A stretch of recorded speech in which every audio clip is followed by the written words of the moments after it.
Mas okay ang boy namin kaysa husband ko. Tawagin niyo lang po ako sa pangalang Josephine. 26 at nakatira rito sa may Tondo, Manila. Ang mister ko ay manager, kaya malimit lang siya sa bahay dahil may pasok siya pag-araw. Sa gabi lang kami laging nakikita. Minsan kung may overtime siya, halos 2 araw siya na hindi makakauwi ng bahay. Sa loob ng 3 taon na pagsasama namin ng mister ko mula nang magpakasal kami, hindi ko na rin siya pinagdududahan kung minsan ay 2 araw bago siya makakauwi ng bahay. Sapagkat kabisado ko na ang trabaho niya. Posibleng may overtime siya kaya hindi makakauwi. Mula nang mga anak ako, dumadami na ang gawaing bahay. Halos di ko na maasikaso ang bahay namin, lalo na't may kalakihan ito. Kaya na mag-usap kami ng mister ko, nakiusap ako sa kanya na kumuha ng boy para may makakatulong sa akin. Sabi niya sa akin kung bakit boy raw ang balak kong kunin, gayong may babae naman. Ang paliwanag ko sa kanya, mas maganda yung lalaki kasi para makakatulong sa akin sa gawaing bahay, lalo na't pag namamalengke ako. Mabibigat kasi ang dala ko. Pumayag naman ang mister ko.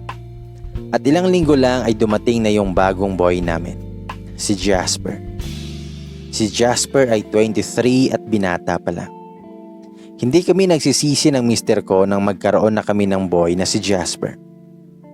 Likas kasing mabait, masipag, magaling at matalino pa si Jasper. Sabi naman ng husband ko, panatag na raw ang loob niya nang dumating si Jasper. Nag-aalala raw kasi siya minsan kapag di siya makakauwi ng bahay. Baka raw kasi may masamang mangyayari sa aming mag-ina. Kung minsan, pag wala kaming ginagawa sa bahay, lalo na't pagtanghali, nakikipagkwentuhan ako kay Jasper.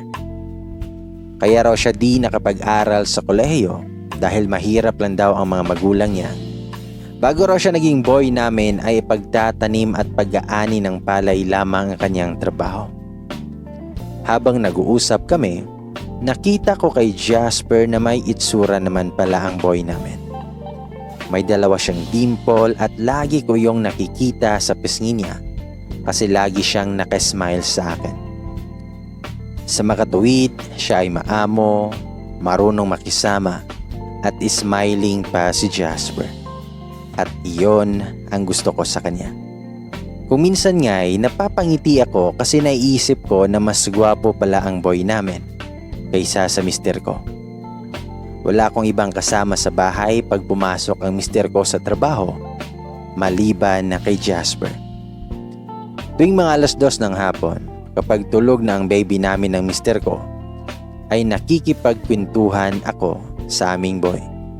Masaya kausap si Jasper dahil pinapakinggan niya ako kung ako ang nagsasalita. Habang nagtagal si Jasper sa amin ay lalo kaming naging malapit sa isa't isa. Madalas na kaming magkasabay sa almusal, tanghalian at hapunan. Kung saan ako, lagi siyang naroon sa tabi ko. Sa biglang tingin, di mo masabing mahirap si Jasper dahil may pagkamistisuhin ang binata. Matangkad si Jasper at matangos pa ang ilong na lalong nagpapagwapo sa kanya. Pero mas gusto ko ang 2 dimple niya. Kinikilig ako kapag nakikita ko ang mga iyon tuwing umingiti siya. Hanggang sa wala na kaming mali siya ni Jasper. Parang nakasanayan na namin na kahit nakaupo akong nakabukaka ay di niya binibigyan ng mali siya kahit nakikita ang panty ko. Hindi man ako nagalit sa kanya kahit bigla na lang siyang pumasok sa kwarto namin ng mister ko habang nagbibihis ako. Isang gabi, tumawag ang mister ko na di raw siya makakauwi dahil mag-o-overtime raw sila. Marami raw silang tatapusing proyekto kaya baka kinabukasan pa siya makakauwi. Alas 11 na yon ng gabi pero di pa rin kami natutulog ni Jasper. Nanonood pa kami ng palabas sa telebisyon. Mga alas 12 ng madaling araw ay nagpasya na akong matulog. Nakiusap ako kay Jasper na samahan kami ng baby ko at doon siya matutulog sa kwarto namin kasi wala ang aking mister. Umayag naman si Jasper. Naka-duster lang ako ng gabing yon. Nang mag-alas 3 na ng madaling araw, nakita kong tulog na tulog si Jasper. Nakatihaya siya pero yung isa niyang kamay ay nakahawak sa talong niya. Napangiti ako sa sarili ko. Lagi kong tinitingnan si Jasper. Pinagmamasdan kong mabuti ang kagwapuhan niya. Ilang sandali lang ay nakita ko na lang ang aking sarili na tumabi kay Jasper. Hinalikan ko siya sa pisngi, pagkatapos ay huminto ako. Parang di ako nakontento na isang beses ko lang siyang mahahalikan. Kaya hinalikan ko siya ulit sa labi niya. Nang dumampi ng aking labi sa kanyang lips ay nagulat ako. Nagulat ako nang bigla na lang may humawak sa balikat ko. Ang dalawang kamay ni Jasper na yumakap sa akin. Niyakap niya ako ng mahigpit at pinaliguan niya ako ng halik. Wala na akong magawa kundi ang gumanti ng halik sa kanya. Tulog si baby kaya't walang makakaistorbo sa gagawin namin ni Jasper. Humawak ako sa mukha ni Jasper nang lalo akong ganahan sa matinding romansahan namin. Ako ang nakapatong sa kanya ng sandaling yon. Maya-maya pa ay biglang tumigil sa pagkakahalik si Jasper. Sabi niya, tatayo raw siya at ako ang humiga. Alam ko na kung ano ang ibig mangyari ni Jasper. Gusto niyang siya ang nakapatong sa akin. Humiga ako at pumatong siya sa akin. Siya ang naghubad sa aking mga saplot. Tinanggal niya ang suot kong duster at bra. Nagpatuloy kami sa paghahalikan. Tinungo niya ang aking dibdib. Nilaro-laro niya ang dalawa kong malalaking ugali. Nasisiyahan ako sa ginagawa niya. Habang ginagawa niya iyon ay dahan-dahan niyang hinuhubad ang aking panty.